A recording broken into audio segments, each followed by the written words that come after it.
of all, thanks to Allah Subhanahu wa Ta'ala who always given health, blessing, and safe return for all of us so that we can to be here without trouble at all. Secondly, my salawat and salam for our Prophet Muhammad Sallallahu Alaihi Wasallam, always give goodness in the world. Let me introduce my team. Halo teman-teman, kami dari kelompok C1 dan saya Anggun Yunus sebagai pemateri pertama. Saya Kumera Tahang sebagai pemateri kedua. Saya Dian Putra Madani sebagai pemateri ketiga. Nah, di video kali ini kami akan membahas tentang pertukaran budaya di pentas global. Sebelum kita memulai materi, marilah kita membaca doa sesuai keyakinan dan agama masing-masing. Berdoa dimulai. Selesai. Nah, berbicara tentang pertukaran budaya, pasti banyak yang menuai pertanyaan. Pertukaran budaya itu apa sih? Nah, pertukaran budaya adalah suatu bentuk sarana yang digunakan oleh dua negara untuk mengenal budaya negara satu dengan negara lainnya. Kegiatan pertukaran budaya pada dasarnya adalah hal yang baik. Hal tersebut mengingat kebudayaan adalah unsur penting di dalam sebuah negara. A. Mengenal kearifan masyarakat dunia. Setiap negara pasti memiliki kearifan lokal yang berkembang di dalam masyarakat. Hal tersebut merupakan ciri dan identitas bagi negara tersebut. Kearifan tersebut berupa adat istiadat, tradisi, kebudayaan, dan filosofi, dan lain sebagainya.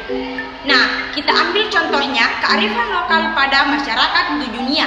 Salah satunya di Korea Selatan. A.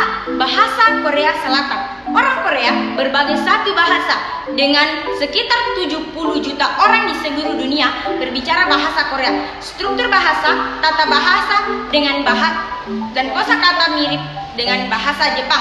Dialek bersifat regional berbeda terutama dalam aksen, namun sangat mirip sehingga pemahaman atau pembicaraan untuk pendengar tidak menjadi masalah. Perbedaan utama dalam dialek juga dikaitkan dengan status sosial. Korea memiliki salah satu tingkat sadar huruf tertinggi di dunia karena bersifat fenotis dari bahasa tertulis yang diciptakan pada pertengahan abad yang ke-15 memberikan satu bahasa kepada orang Korea. Yang pertama, salam dan cara menyapa. Membungkuk adalah cara tradisional untuk menyapa di orang Korea Selatan. Berjabat tangan sering dilakukan oleh pria. Tangan kiri harus menopang lengan tangan kanan saat berjabat tangan. Sementara untuk wanita, Korea tidak selalu berjabat. Yang kedua, gaya komunikasi. Komunikasi dapat menjadi rumit di Korea Selatan karena mereka tidak suka mengatakan tidak. Mengatakan tidak dianggap etika yang buruk. Menolaklah dengan cara yang halus. Postur tubuh yang baik dan bahasa tubuh yang positif sangat bermanfaat dalam komunikasi. Kesabaran dan kesopanan harus dipertahankan. Jangan menggunakan bahasa tubuh yang berlebihan atau terbuka. Yang ketiga, privasi. Sebuah penghinaan bagi orang Korea jika disentuh oleh seseorang yang tidak mereka kenal. Jangan menepuk punggung mereka atau memeluk mereka. Kontak mata yang berkepanjangan dan langsung dapat disimpulkan sebagai suatu yang tidak sopan, terutama jika berhadapan dengan orang lain yang memiliki kedudukan sosial yang lebih tinggi. Yang keempat, etika pemberian hadiah. Orang Korea adalah orang yang murah hati dan senang memberikan hadiah. Jika diberikan hadiah, kembalikanlah bantuan dan tawarkan sesuatu yang nilai serupa. Jika ingin memberikan hadiah, hindari penggunaan kertas pembungkus gelap, terutama merah. Sebagai gantinya, pilih kuning, cerah, atau hijau. Nah, jika diundang ke rumah orang Korea, bawalah hadiah untuk tuan rumahnya, seperti coklat, permen, kue, atau bunga. Yang kelima, bertamu.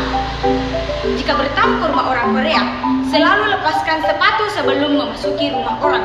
Ingat, jangan pernah menuangkan minuman sendiri. Tuan rumah akan melakukan hal tersebut di hadapan Anda. Diundang ke rumah orang Korea dianggap suatu kehormatan, terutama jika itu untuk makan-makan, sehingga sangat penting untuk memperlakukannya dengan cara yang sama. Bersikap sopan, hormat, dan hargailah kebiasaan mereka. Bawalah hadiah untuk membalas kebaikan dari orang yang mengundang Anda. Budaya dan masyarakat Korea Selatan. Yang pertama, agama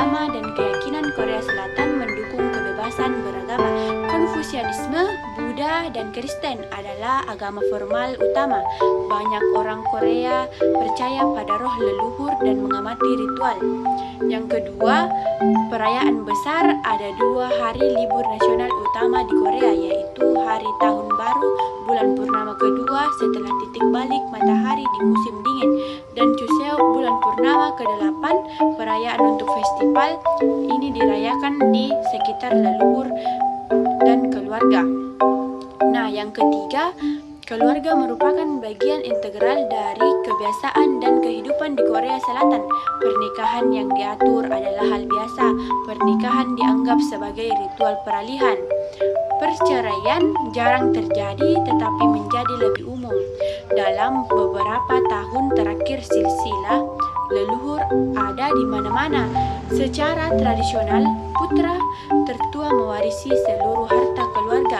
Akan tetapi baru-baru ini diubah akan sekarang setara dengan perempuan. Anak laki-laki tertua memiliki tanggung jawab ekstra untuk keluarganya dan dia akan merawat orang tuanya di usia tua mereka.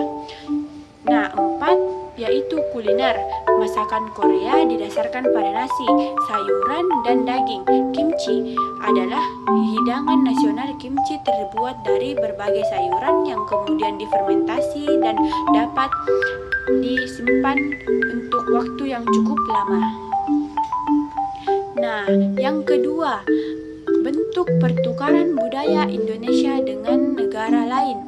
A. Pertukaran budaya antara Indonesia dengan Jepang. Kegiatan pertukaran budaya antara Indonesia dengan Jepang dilaksanakan di Malang. Kegiatan ini diselenggarakan di Universitas Brawijaya Malang. Kegiatan ini disebut dengan pertukaran budaya di Malang atau Multicultural Exchange in Malang 2013. Peserta acara yang dalam bahasa Jepang disebut Tabun Kakoryu in Malang itu terdiri dari 15 mahasiswa dari berbagai universitas di Jepang dan 15 mahasiswa sastra Jepang Universitas Brawijaya yang telah lolos seleksi tulis dan wawancara. Peserta dari Jepang akan dipasangkan dengan peserta dari Indonesia sehingga bisa saling berbagi, mempelajari kebudayaan negara masing-masing. Nah, kemudian B, Indonesia Korean Youth Exchange Program IKEP di Korea Selatan. IKEP adalah pertukaran pemuda resmi di bawah Kementerian Pemuda dan Olahraga Republik Indonesia dan Kementerian Kesetaraan Gender dan Keluarga dari Republik Korea Selatan. Antara kedua negara telah ditandatangani pada tahun 2009, 1 tahun setelah program pertukaran dimulai. Program ini biasanya diadakan pada bulan November dan dibagi menjadi 2, yaitu 10 hari di Korea Selatan dan 10 hari di Indonesia. Kegiatannya meliputi kunjungan kehormatan ke pusat-pusat, kegiatan kepemudaan tinggal dengan keluarga di sana, perkenalan budaya, dan lain-lain. C. Bentuk pertukaran budaya di kalangan pelajar. Pemerintah Amerika Serikat mempunyai berbagai program pertukaran pelajar SMA Indonesia. Beberapa program yang tersedia antara lain sebagai berikut. Nah, yang pertama, Kennedy Lugat Young Exchange and Study Program atau YES. Program ini diadakan sejak Oktober 2002 yang memberikan beasiswa untuk para pelajar SMA berumur 15 atau 17 tahun dari negara-negara yang memiliki populasi muslim besar di dunia, termasuk Indonesia. Pelajar yang terpilih akan menghabiskan waktu selama 1 tahun akademik di Amerika Serikat. Mereka akan tinggal bersama keluarga Amerika Host Families sekolah SMA di Amerika dan mengikuti kegiatan-kegiatan untuk mempelajari Amerika lebih dalam, serta kegiatan-kegiatan kepemimpinan yang membantu pemuda Amerika untuk mempelajari budaya Indonesia. Yang kedua, That Indonesian Youth Legacy Program atau IYLP. Program adalah program beasiswa nasional diberikan kepada 2-30 mahasiswa Indonesia setiap tahunnya. Para siswa siswa berasal dari seluruh Indonesia dan diberikan kesempatan untuk menghabiskan 1 bulan di Amerika Serikat, bertemu dengan teman-teman baru, berbagai dan memperkenalkan kebudayaan Indonesia, serta belajar kepemimpinan dan pendidikan. Kewarganegaraan pelajar yang terpilih berasal berbagai latar belakang etnis, suku, agama, dan ekonomi. Yang kedua, Youth for Any Studying di Jerman adalah sebuah organisasi internasional nirlaba dengan program pendidikan di 64 negara sebagai salah satu organisasi tertua, terbesar, dan paling dihormati di dunia. Program YVU Internasional telah memberikan banyak manfaat untuk para pelajar di seluruh dunia.